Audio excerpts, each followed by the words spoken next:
soy feliz. Bajo un árbol vivo yo, junto a su raíz. Soy un gnomo y simplemente con mirar todo lo que piensas tú podré adivinar.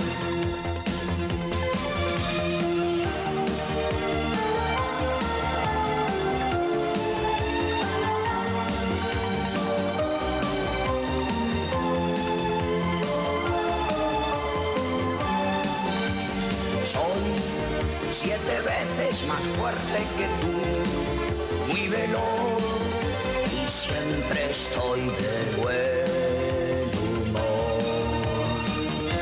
Soy un gnomo, el más anciano del lugar. Uso hierbas que yo sé que pueden curar. Soy un gnomo, muy diminuto y bonachón. Si me quieres conocer, con mucha atención.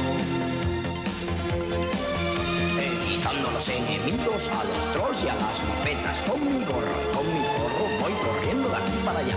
Ten cuidado, no me pises si es que estás cogiendo setas. No sea que cometas una barbaridad.